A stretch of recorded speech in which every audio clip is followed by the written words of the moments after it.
and the Gang is an American group that emerged in Jersey City, New Jersey, in 1964, formed by a collective of musically curious individuals. Led by brothers Robert and Ronald Bell, the group initially explored instrumental jazz and soul, eventually venturing into a diverse range of styles throughout their careers. Rhythm and blues, soul, funk, disco, rock, and pop music all found their way into their sonic tapestry. After evolving through various names, they solidified their identity and landed a deal with Delight Records. Their self-titled debut album, released in 1969, marked the beginning of a journey that would see them become music icons. A tale of two peaks, from funky beginnings to pop superstardom. Born in Jersey City during the turbulent 1960s, the band initially experimented with instrumental jazz and soul. Their first major success came with their 1973 album A Wild and Peaceful, featuring infectious tracks like Jungle Boogie and A Hollywood Swinging. However, their journey wasn't a straight line. After a period of less commercial success, they embarked on a remarkable transformation in the late 70s. Teaming up with Brazilian musician and producer Yumar Deodato and welcoming vocalist James J.T. Taylor, they embraced a smoother, more pop-infused sound. This collaboration led to their second and most commercially successful period, defined by albums like Ladies' Night, 1979, A Celebrate, 1980, and their best-selling Emergency, 1984. Mega hits like Celebration, De Get Down on It, De Joanna, and A Cherished became anthems, solidifying their place in pop music history. Their energy and adaptability didn't stop there. They continued to tour globally, even sharing the stage with acts like Van Halen in 2012 and celebrating their 50th anniversary with a dedicated tour in 2014. A legacy of accolades and impact, celebrating Kool and the Gang's journey. Beyond their infectious tunes and electrifying performances, Kool and the Gang's influence extends to numerous acclaimed awards and recognitions. Their artistic achievements have been lauded by the music industry, earning them 2 prestigious Grammy Awards and 7 American Music Awards. In 2006, their dedication to music was further acknowledged with the Music Business Association's Chairman's Award. Their impact transcends borders and genres, evident in their induction into the New Jersey Hall of Fame. Their contributions to soul music were celebrated with the MOBO Award for Outstanding Achievement and the Soul Train Legend Award, while their broader cultural influence earned them the Marian Anderson Award and a star on the Hollywood Walk of Fame. Their vocal prowess was further recognized with induction into the Vocal Group Hall of Fame in 2007. The band's impressive body of work includes 23 studio albums and close to 70 singles, captivating audiences worldwide. Their music has resonated with millions, selling over 7.5 million RIA-certified albums and 4.5 million singles in the United States alone. Globally, their record sales exceed a staggering 70 million albums. The group has a net worth of $20 million. Where did the formation of the group originate from? In the vibrant city of Jersey City, New Jersey, a musical journey began in 1964. 7 school friends, united by a passion for music, embarked on a creative adventure. Initially, they named themselves the Jazziacs, their sound echoing the instrumental jazz and soul styles of the era. The group comprised an eclectic mix of talented musicians, the bass prowess of Robert Kool Bell, his brother Ronald's mastery of keyboards, the soaring trumpet lines of Robert Spike Mickens, the soulful saxophone of Dennis D.T. Thomas, the rhythmic pulse of George Brown on drums, and the guitar work of Charles Smith. Notably, all except Smith hailed from the same high school in Jersey City. However, the path to their signature sound wasn't always straightforward. Kool was a nickname Robert adopted during his childhood in Ohio, a way to navigate the complexities of street life. Music seemed to run in the family. The brothers' father and uncle were boxers, even crossing paths with jazz legend Thelonious Monk and musician Miles Davis in their New York training days. However, finding their unique identity wasn't a sprint, but a journey of exploration. They experimented with various names, from the Soul Town Band to the New Dimensions, even playing Motown covers as backing musicians for a local organization. By 1967, their desire to perform under their flag led them to become regulars at a Jersey City lounge. Initially billed as Kool and the Flames, a suggestion from the MC, their manager wisely intervened, recognizing potential confusion with another established group. This ultimately led to the now iconic Kool and the Gang, a moniker, solidifying their identity in 1969. Kool and the Gang, embracing vocals and taking the stage. With their new name and lineup solidified, Kool and the Gang landed a deal with Red Holt's Delight Records. Recognizing their potential, Red declared them "great, super talented, incomparable young musicians destined for extraordinary success." Under Red's guidance as producer, arranger, conductor, and partial songwriter, they entered the studio to record their self-titled debut, 1970. This all-instrumental album, featuring guitarist Woody Sparrow in a temporary 8-man lineup, reached No. 46 on the Billboard R&B chart. It was around this time that witnessing a performance by Willie Feaster and the Mighty Magnificents ignited a turning point. Inspired by their electrifying stage presence, Robert Bell recalls, "We knew we had to evolve our act. Just standing there playing wouldn't cut it." Another pivotal moment arose as the band was requested to incorporate vocals into their music. Though Bell initially describes their early attempts as a real ragged, they persevered, learning to sing as they went along and steadily gaining confidence. This marked the beginning of Kool and the Gang's journey towards incorporating vocals and crafting their signature stage presence, setting the stage for the musical success that would follow. Following their self-titled debut, Kool and the Gang released 2 live albums in 1971, Live at the Sex Machine and A Live at PJ's. These marked their final collaboration with producer Red Holt before an amicable split.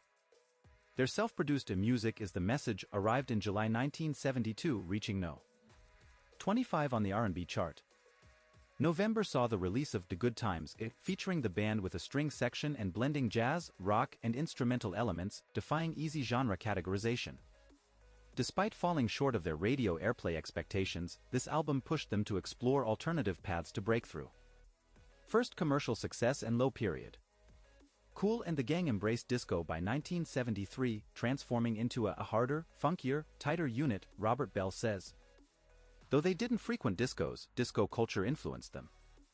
This shift led to their breakthrough album, A Wild and Peaceful, reaching number 33 and spawning the hit Funky Stuff.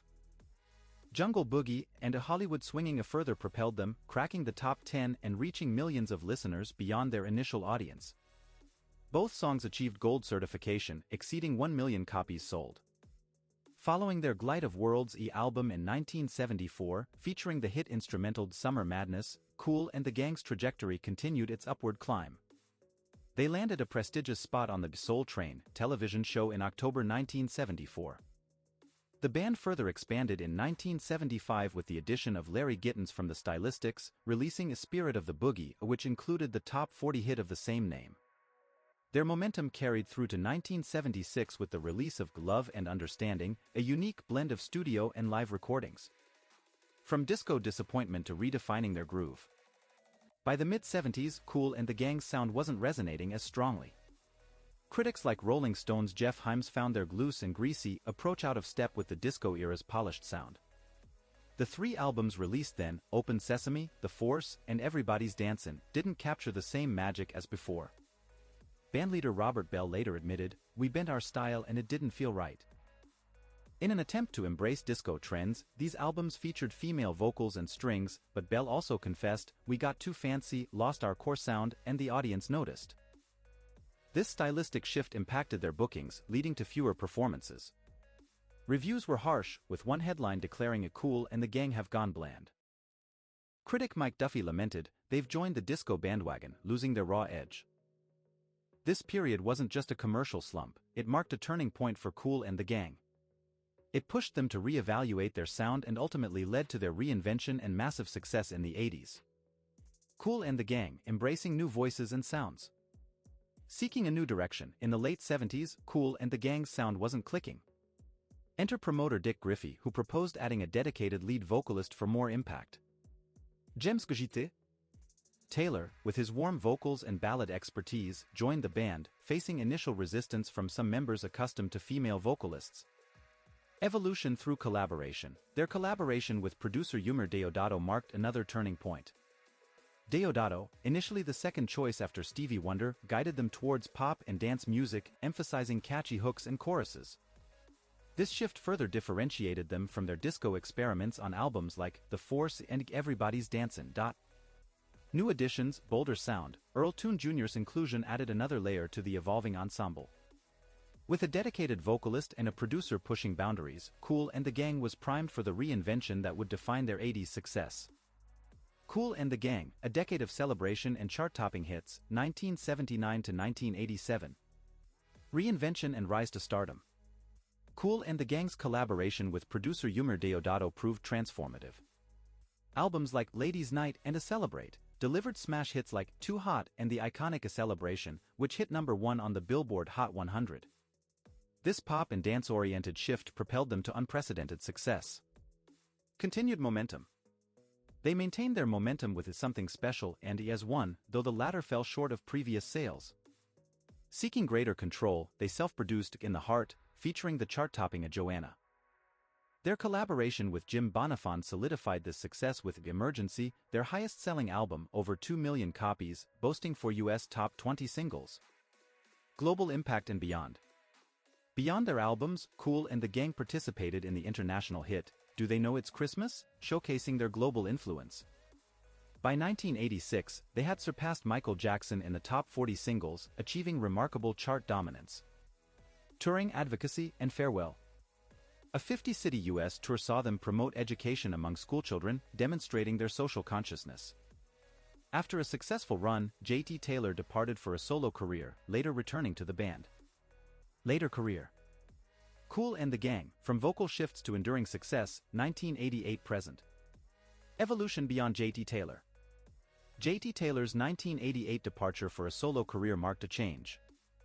The band explored solo projects and briefly considered splitting up. New vocalists joined, but albums like Sweat and Unite didn't achieve past success. Taylor's 1995 return to A State of Affairs was hailed as a comeback, but he left again in 1999. Experimentation and recognition. Kool and the Gang ventured into hip-hop with Gangland in 2001, followed by collaborations and remakes in The Hits Reloaded 2004 and A Still Cool 2007. Despite these diverse explorations, chart success remained elusive. Nevertheless, they received a MOBO award and continued touring, even opening for David Lee Roth in 2012. Celebrating milestones in new music. 2013 saw their Christmas album, Kool for the Holidays, followed by a star on the Hollywood Walk of Fame and inductions into the New Jersey Hall of Fame and the Marian Anderson Award. In 2021, their first album of new material in 14 years, Perfect Union, was released. Continuing the celebration. Most recently, they performed at the naming ceremony of the Carnival Celebration cruise ship, a fitting moment for a band whose iconic celebration resonates across generations. That's what we had today about Kool and the Gang. Tell us in the comments section your favorite jam of the group. Thank you for watching. For more, subscribe and click on the bell notification.